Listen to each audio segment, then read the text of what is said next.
Section 3. La période de maturation de la politique, de l'économie et de l'idéologie, 1789-1918. La période précédente de conflits religieux et philosophiques eut pour effet de former deux camps, la conception Abel et la conception Caïn de la vie. À l'aube de la nouvelle période, la période de maturation de la politique, de l'économie et de l'idéologie, les deux conceptions de la vie mûrirent, prenant des chemins séparés. En s'épanouissant, elles fondèrent deux formes différentes de sociétés aux structures sociales distinctes, une société de type Caïn et une société de type Abel. En même temps, la politique, l'économie et l'idéologie, la sphère de la religion et de la philosophie, progressaient pour atteindre le seuil de transition vers un monde idéal. Cette période s'est étendue de la Révolution française à la fin de la Première Guerre mondiale, en passant par la Révolution industrielle. 3.1. La démocratie. Notre discussion précédente sur la démocratie dans le contexte du progrès de l'histoire se limitait aux changements sociaux qui ont facilité sa naissance. Étudions ici les développements intérieurs derrière la montée de la démocratie d'aujourd'hui, en particulier les courants idéologiques qui l'ont portée au milieu de la houle et des remous de l'histoire. Pendant la période de l'Empire chrétien au IXe siècle, Dieu voulut réaliser l'unité entre le royaume spirituel dirigé par la papauté et le royaume terrestre régi par l'empereur pour former une société monarchique chrétienne qui soit le socle d'un royaume messianique. Cela aurait établi le fondement pour le Messie. Un puissant royaume messianique aurait pu amener une fin rapide du féodalisme en Europe, mais cette providence ne fut pas réalisée et le féodalisme se maintint. Tandis que les histoires politiques, religieuses et économiques de l'Europe prenaient des chemins de développement séparés, la puissance politique des seigneurs féodaux commença à s'affaiblir après les croisades, déclina encore davantage pendant la Renaissance et la Réforme, jusqu'à disparaître au siècle des Lumières. Au XVIIe siècle, les seigneurs féodaux avaient cédé beaucoup de leur pouvoir politique aux rois qui bâtirent des États-nations centralisés et les menèrent comme des monarques absolus. Les rois justifiaient leur autorité suprême par le principe du droit divin. Parmi les causes sociales de la montée de la monarchie absolue, il y eut d'abord l'émergence de nouvelles classes citadines alliées aux rois contre les seigneurs féodaux. En deuxième lieu s'affirma, sur le plan économique, le besoin d'États puissants avec des politiques économiques marchandes capables de protéger et contrôler le commerce pour poursuivre leurs intérêts économiques nationaux. Le fondement puissant d'un État-nation leur était nécessaire pour surmonter le féodalisme et maîtriser une économie fondée sur le commerce. La montée de la monarchie absolue est aussi à mettre en rapport avec le progrès de l'histoire providentielle qui nécessitait que la société féodale se consolide en monarchie. Mais après que la providence de Dieu pour établir son royaume pendant la période carolingienne eut échoué, parce que les papes et les empereurs de cette époque n'avaient pu s'unir, la société féodale qui s'ensuivit sous la règle papale devint corrompue. Évoluant selon le cours tracé à l'avance par Satan, elle donna naissance aux sociétés monarchiques du côté de Satan. Examinons à présent, du point de vue de la providence de la Restauration, les courants idéologiques à l'origine du déclin de la monarchie absolue. La providence avait alors pour objectif la montée des mondes communistes et démocratiques qui incarnaient respectivement les conceptions Caïn et Abel de la vie. Puisque la société médiévale féodale allait aussi bien à l'encontre de l'hébraïsme que de l'hellénisme, ces idéologies opérèrent toutes deux pour la renverser, en instaurant des sociétés bâties sur les conceptions Caïn et Abel de la vie. De la même façon, les monarchies absolues qui suivirent la réforme protestante privaient le peuple de la liberté de foi, valeur que proposait le christianisme démocratique. La monarchie absolue allait donc à l'encontre du but de la conception Abel de la vie. De plus, les vestiges de la féodalité dans cette société bloquèrent le progrès de la classe citadine, tel que le prônaient les athées et matérialistes de premier plan, entravant ainsi le but de la conception Caïn de la vie. Par conséquent, ces conceptions de la vie œuvrèrent toutes deux pour renverser la monarchie absolue. Elles établirent des démocraties de type Caïn et Abel qui allaient aboutir respectivement au monde communiste et au monde démocratique. 3.1.1 La démocratie de type Caïn. La démocratie de type Caïn émergea de la Révolution française. La France était à l'époque sous l'emprise des Lumières. La pensée des Lumières, enracinée dans la conception Caïn de la vie, déviait vers l'athéisme et le matérialisme. Sous l'influence des Lumières, les citoyens français s'éveillaient aux défauts de la monarchie absolue. Il y avait aussi un désir très répandu d'abattre les restes du système féodal qui régissait toujours la société. La Révolution française fut amorcée en 1789 par les appels populaires en faveur de la démocratie d'une classe urbaine acquise aux Lumières. Elle voulait renverser le pouvoir de la classe dirigeante, éradiquer les restes du féodalisme et établir la liberté et l'égalité pour les citoyens ordinaires, le tiers-État. La Révolution française établit la démocratie avec la Déclaration des droits de l'homme et du citoyen. La démocratie née de la Révolution française était toutefois une démocratie de type Caïn. Elle avait beau détruire l'absolutisme, c'était pour établir fermement la conception Caïn de la vie. Les penseurs en vue derrière la Révolution française étaient des figures des Lumières comme Denis Diderot, 1713-1789, et Jean Le Rond d'Alembert, 1717-1783, prônant l'athéisme ou le matérialisme. De plus, malgré ses idéaux de liberté individuelle et d'égalité, le cours que prit la démocratie française pendant et après la Révolution tendait vers le totalitarisme. Ainsi, les adeptes de la conception Caïn de la vie se firent les champions des Lumières, donnant naissance à la Révolution française et instaurant une démocratie de type Caïn. Cela devait étouffer complètement l'aspiration de l'esprit humain à rechercher Dieu. Alors que cette démocratie continuait à se développer en se concentrant exclusivement sur les aspects extérieurs de l'existence, elle allait se structurer sous les formes du marxisme en Allemagne et du léninisme en Russie, donnant finalement naissance au monde communiste. 3.1.2 La démocratie de type Abel. Dès leur origine, les démocraties apparues en Angleterre et aux États-Unis différaient de la démocratie née sous la Révolution française.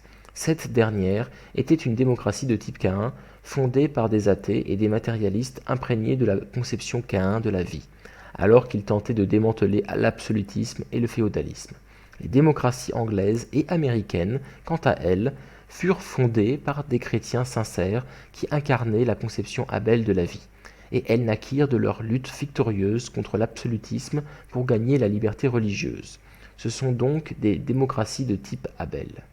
Examinons comment les démocraties de type Abel se sont établies en Angleterre et aux États-Unis. En Angleterre, Jacques Ier, roi de 1603 à 1625, renforça la monarchie absolue et l'Église d'État, tout en persécutant les puritains et autres chrétiens dissidents. Beaucoup fuirent vers d'autres nations européennes ou vers le continent américain, cherchant la liberté de culte. Son fils, Charles Ier, roi de 1625 à 1649, fit face à la rébellion des presbytériens d'Écosse, ralliés autour du National Covenant de 1638. Les presbytériens, qui formaient le noyau dur du Parlement anglais, lancèrent alors la première révolution d'Angleterre, la Révolution puritaine sous la conduite d'Olivier Cromwell en 1642. Plus tard, après que Charles II, roi de 1660 à 1685, eut restauré la monarchie absolue et renforcé l'Église anglicane contre tous les autres chrétiens, et que son fils Jacques II, roi de 1685 à 1688, se fut déclaré catholique, les chefs protestants invitèrent son beau-fils, Guillaume d'Orange, roi de 1689 à 1702, qui était en même temps statutaire des Provinces-Unies, à intervenir. En 1688, Guillaume débarqua en Angleterre avec ses troupes pour défendre la liberté religieuse et les droits civils. Lors de son couronnement, Guillaume approuva la Déclaration des droits, Bill of Rights, que lui a présenté le Parlement et qui reconnaissait la prépondérance de la loi sur le roi. Cela devint l'un des piliers de la monarchie constitutionnelle anglaise, puisque la seconde révolution d'Angleterre de 1688 s'était déroulée sans effusion de sang. Elle porta le nom de Glorieuse Révolution. Bien qu'il y eût des causes extérieures à ces révolutions anglaises, telles que le désir des citadins pour une liberté politique vis-à-vis de la classe dirigeante comprenant la noblesse et le clergé anglais, la cause plus intérieure était le désir de conquérir la liberté religieuse. Beaucoup de puritains et de chrétiens dissidents qui avaient été persécutés en Angleterre émigrèrent sur le continent américain pour obtenir la liberté religieuse. Ils fondèrent une nation indépendante en 1776 et établirent la démocratie américaine, née de la conception Abel de la vie. La démocratie de type Abel a évolué à partir de telles prémices pour former le monde démocratique d'aujourd'hui. 3.2 La signification de la séparation des pouvoirs. C'est Montesquieu, 1689-1755, influent penseur des Lumières, qui prôna le concept de séparation des pouvoirs en trois branches du gouvernement. Cela visait à empêcher que le pouvoir politique soit concentré, comme dans le cas de l'absolutisme, entre les mains d'une seule personne ou institution. Cette idée fut proclamée dans la Déclaration des droits de l'homme et du citoyen durant la Révolution française. Dès l'origine, la séparation des pouvoirs devait caractériser la structure politique de la société idéale que Dieu projetait de réaliser. Mais ici encore, comme on peut l'observer tout au long de la Providence, Satan imitait trompeusement un aspect du principe avant sa réalisation par Dieu. Étudions brièvement maintenant la structure politique du monde idéal. L'univers, on l'a vu, est modélé selon la structure d'un être humain parfait. De même, le monde idéal que sont amenés à bâtir des êtres humains arrivés à maturité doit refléter la structure et les fonctions d'une personne parfaite. Par analogie avec le corps humain, dont les organes obéissent aux ordres complexes du cerveau, toutes les institutions de la société mondiale idéale devraient être conformes aux désirs de Dieu. Tout comme les ordres du cerveau atteignent les différentes parties du corps par le système nerveux périphérique étendant son réseau à partir de la moelle épinière, la direction de Dieu, dans le monde idéal, est transmise à la société entière par le Christ, qui correspond à la moelle épinière, et par des dirigeants dévoués à Dieu, correspondant au système nerveux périphérique. Le système nerveux périphérique, relié à la moelle épinière, correspond aux partis politiques d'une nation. Ainsi, dans le monde idéal, les hommes et les femmes de Dieu, menés par le Christ, formeront des organisations analogues aux partis politiques d'aujourd'hui. Le corps humain maintient une interaction harmonieuse entre les poumons, le cœur et l'estomac grâce aux directives du cerveau, transmises par la moelle épinière et le système nerveux périphérique. Par analogie, les trois branches du pouvoir politique dans le monde idéal, les branches législative, judiciaire et exécutive, entretiendront entre elles des rapports harmonieux et fondés sur le principe, quand elles suivront la direction de Dieu transmise par le Christ et les hommes et les femmes de Dieu. De même que les quatre membres du corps sont mus par les ordres du cerveau pour le bien de l'individu tout entier, les institutions économiques du monde idéal, correspondant aux membres, soutiendront le désir de Dieu de promouvoir le bien-être mondial.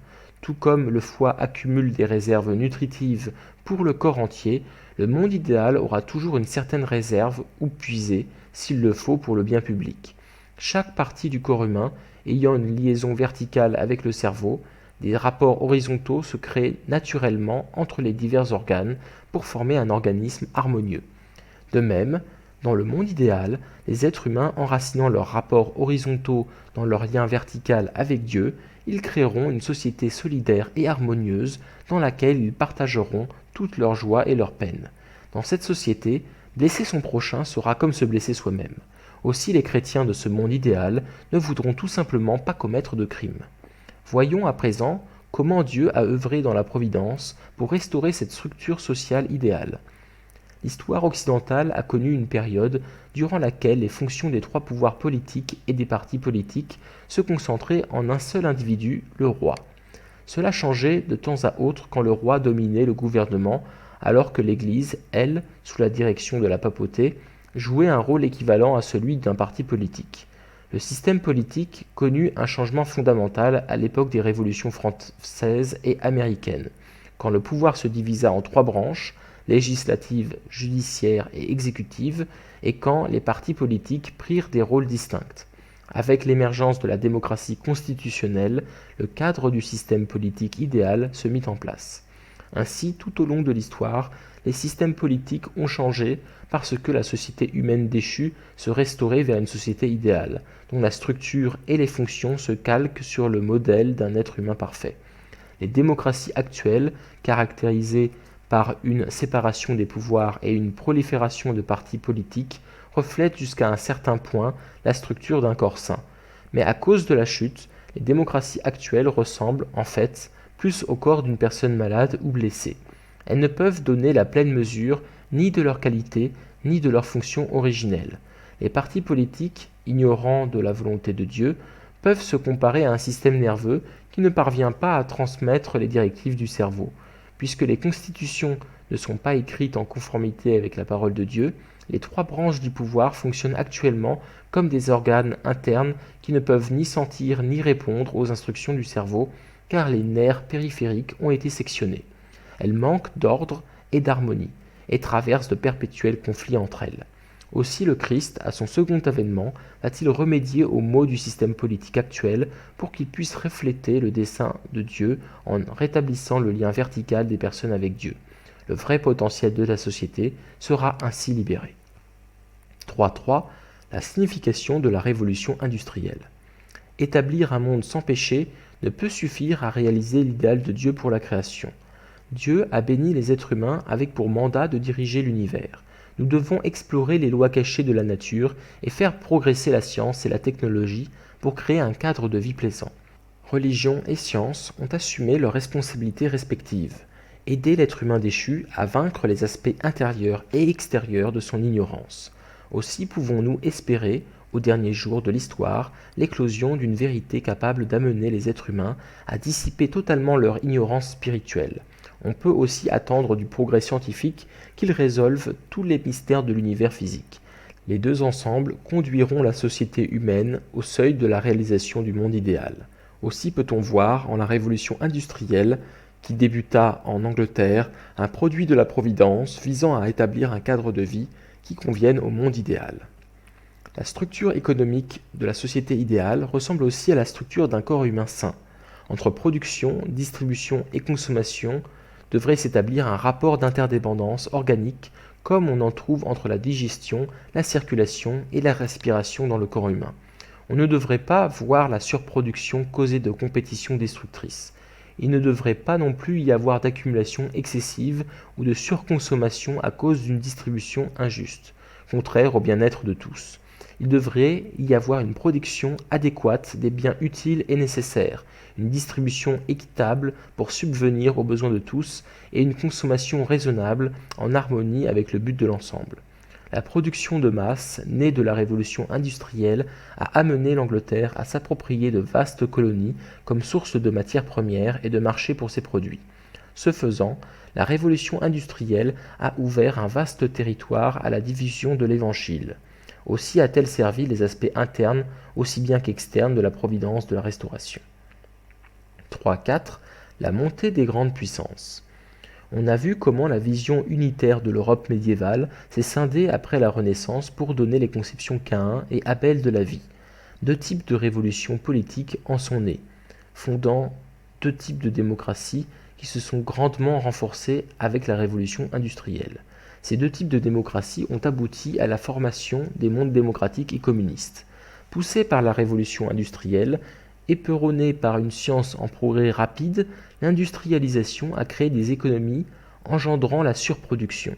Les grandes puissances européennes, mues par un besoin urgent d'explorer de nouvelles contrées afin d'avoir des marchés pour leurs produits et des sources de matières premières pour leurs usines, se sont développées tout en étant en compétition pour la conquête de colonies.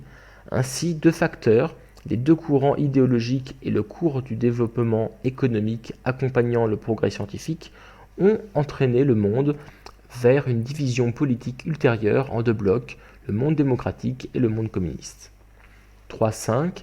Les réformes religieuses et les réformes politiques et industrielles après la Renaissance. Du regain de l'hellénisme naquit un mouvement de type Caïn qui, balayant le monde médiéval, engendra l'humanisme de la Renaissance. Alors que ce mouvement poursuivait sa course dans une direction satanique, il donna naissance aux Lumières, qu'on peut considérer comme la deuxième Renaissance au niveau idéologique. L'orientation satanique de la pensée des Lumières allait s'épanouir encore davantage. Le matérialisme historique en naquit, cœur de l'idéologie communiste. Cela peut être considéré comme la troisième Renaissance. Le côté de Satan, contrefaisant à l'avance la Providence, on peut s'attendre à voir la Providence passer par trois étapes de révolution dans chacun des trois domaines, religion, politique et économie. Dans la sphère religieuse, la première réforme fut l'œuvre de Luther après la première Renaissance.